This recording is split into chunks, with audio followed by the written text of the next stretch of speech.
Y vamos a hablar de este tema y de otros cuantos asuntos, sobre todo enfocados en esa campaña presidencial en Estados Unidos, con José Antonio Gurpegui, director del Instituto Franklin de la Universidad de Alcalá. José Antonio, buenas tardes y bienvenido.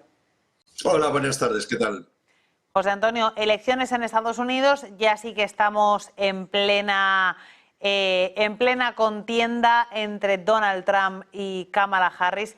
Y te quería preguntar en primer lugar por esa última hora. Estábamos hablando de sanciones contra medios de comunicación rusos porque Biden ha acusado a RT y a otros medios rusos de injerencias sobre las elecciones de Estados Unidos. Bueno, tampoco es nada nuevo, ¿no? Esas injerencias se produjeron ya desde la primera campaña de Donald Trump con Hillary Clinton, entonces no es nada nuevo. Y ya se venía hablando desde hacía tiempo de la injerencia de medios sin nombrar o sin citar a RT, pero era algo que se venía hablando también desde hace tiempo. Entonces, que ahora es más nominal o ha sido más directo o ha puesto nombres y apellidos a esa injerencia, esa es la novedad, pero el hecho de la injerencia rusa es algo conocido, ¿no? Cosas sobre las que yo quería hablar contigo. Goldman Sachs hoy se ha posicionado a favor de Kamala Harris. Dice que una victoria de Donald Trump podría producir un shock económico para la economía estadounidense. ¿Quién, a tu juicio, puede mejorar y perjudicar a la economía del país? Bueno, ayer fue muy interesante y sé que lo disteis además en directo, sino la comparecencia de Donald Trump precisamente con empresarios norteamericanos, ¿no? Y creo que era muy necesaria para los demócratas en el sentido de que la campaña o los asesores de Donald Trump están haciéndole hincapié, aunque él no les hace mucho caso, la verdad, pero está haciendo hincapié que cuando mejores resultados se está obteniendo es cuando habla precisamente de economía y cuando habla de emigración, que esos son los dos puntos fuertes en los que Trump debiera basar su campaña. Yo creo que los demócratas, y voy ahora a la pregunta, lo saben, son conscientes de ellos, y entonces lo que quieren poner en valor fundamentalmente es que con Joe Biden la economía norteamericana no ha ido mal, ha ido bien. Es decir, el crecimiento de la economía norteamericana con Joe Biden, he dicho, no sé si he dicho con Donald Trump, si decía con Donald Trump me he equivocado. Con Joe Biden ha ido muy bien, no tiene nada que envidiar, sus 4 años de presidencia no tienen nada que envidiar desde el punto de vista económico a los 4 años de presidencia de Donald Trump, excepto, y aquí es donde viene el pero, como decían en nuestras antiguas oposiciones, a los opositores le decían, tú, lo que digan al principio de que todo está bien y todo eso, olvídalo, empieza a escuchar cuando dicen pero, a partir de ahí es lo importante, ¿no? Y entonces aquí viene lo importante, pero la inflación ha ido muy mal, ¿no?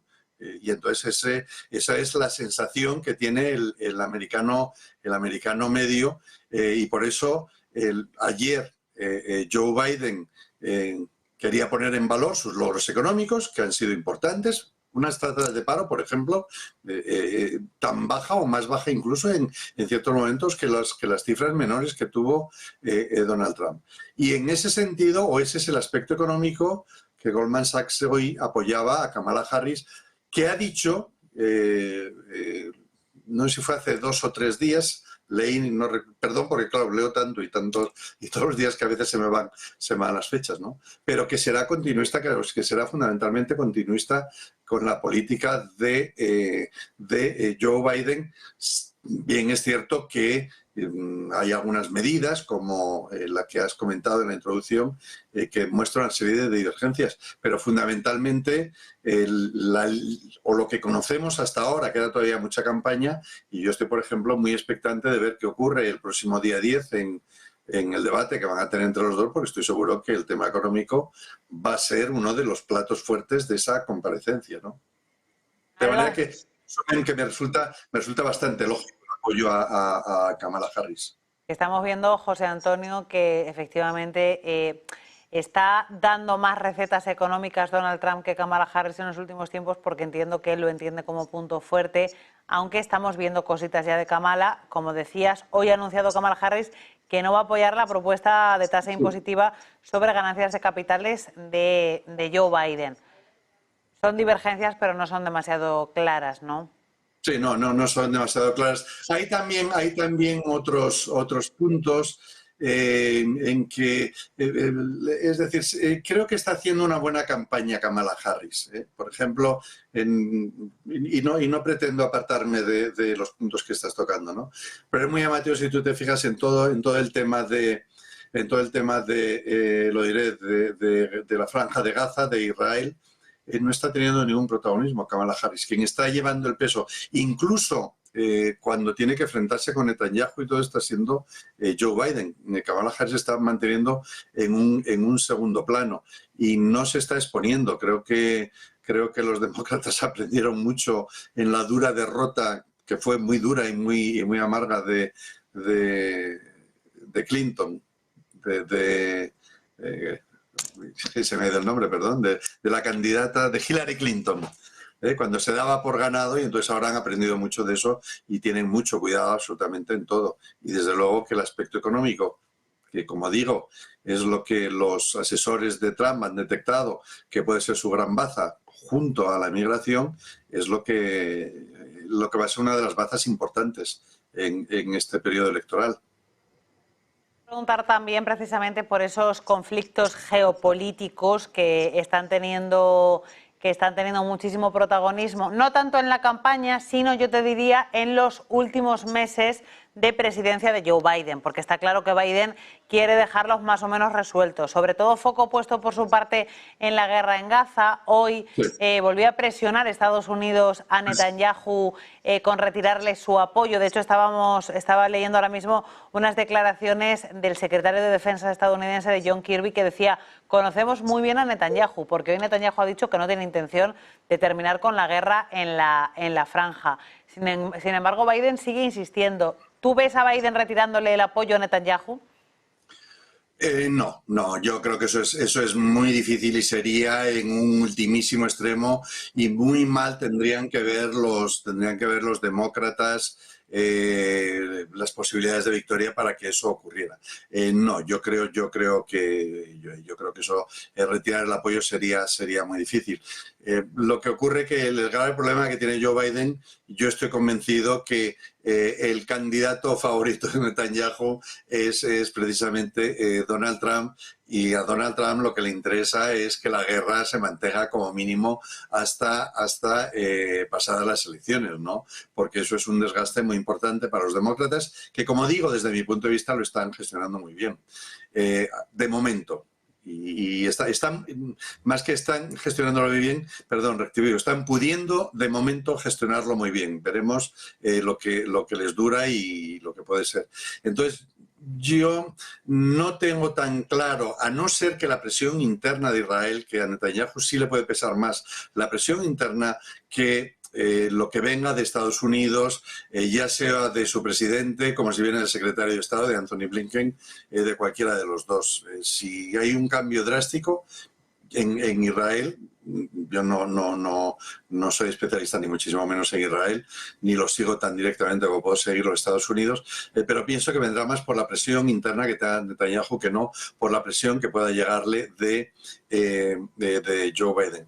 Y esto se marca dentro de la importancia que tiene cualquier puñado, cualquier bolsa de votos. Entonces, a ver, en Michigan, que se ganó por 60.000 votos en las últimas elecciones, hay muchos musulmanes votantes, y hay que cuidarlos, porque como se queden en casa, en Michigan puede peligrar y puede perderse, ¿no?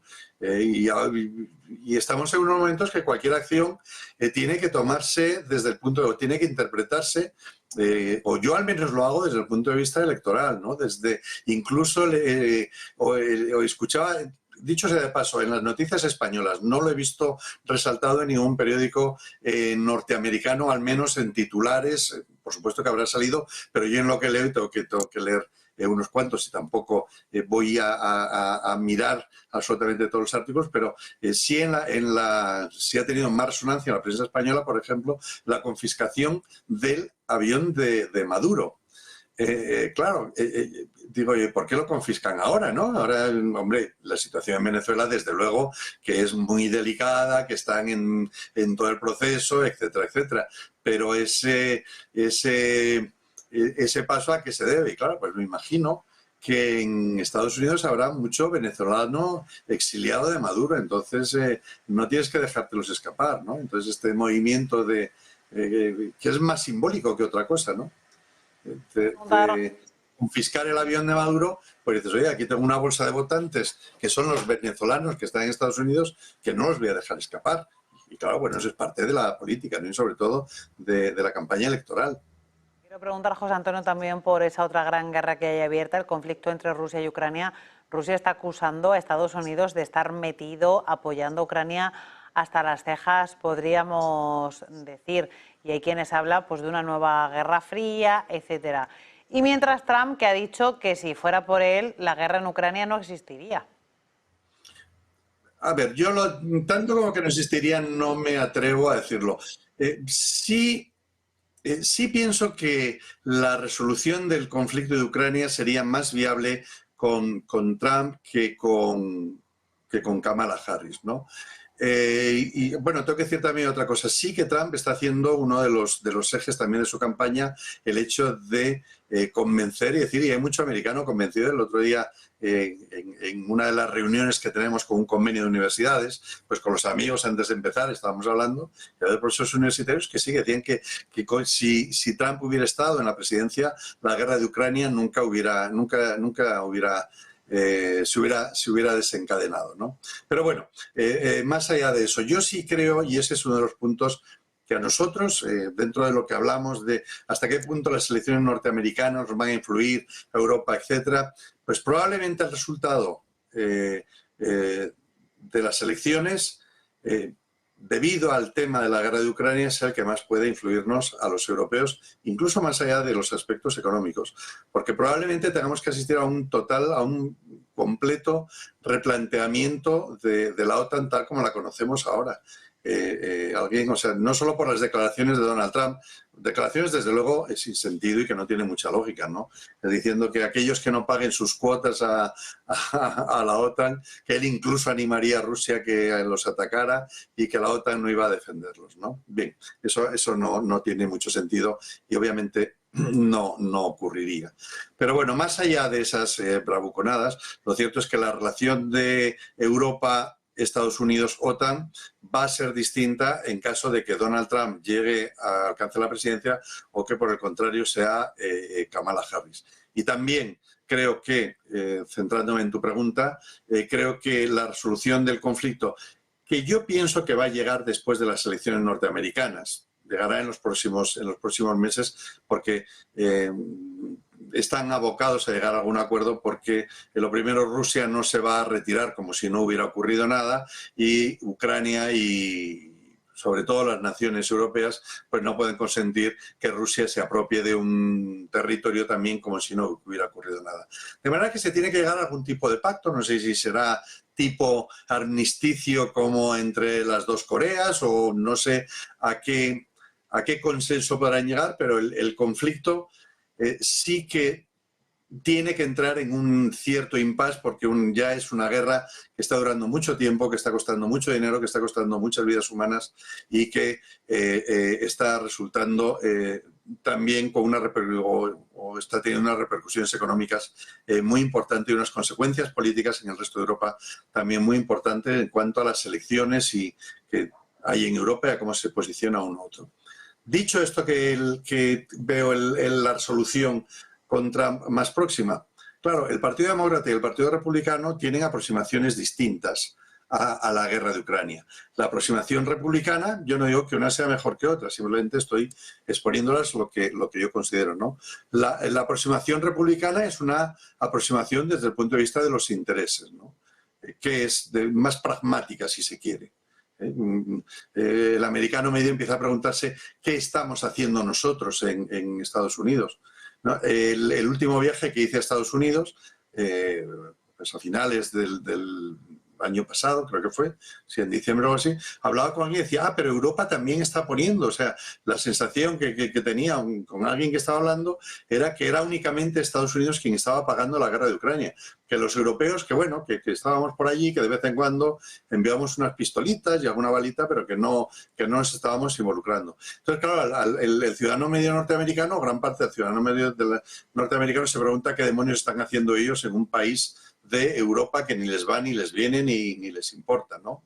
Entonces, la aproximación republicana tiene que ver con un pragmatismo de qué interés tenemos nosotros en estar allí o qué beneficios sacamos o en qué nos importa o en qué qué tenemos que ver allí. Sin embargo, la aproximación demócrata es una aproximación que tiene que ver más que con el interés o más que con la conveniencia, que es lo que nos conviene o por qué estamos allí, es una aproximación que tiene que ver más con los principios, ¿no?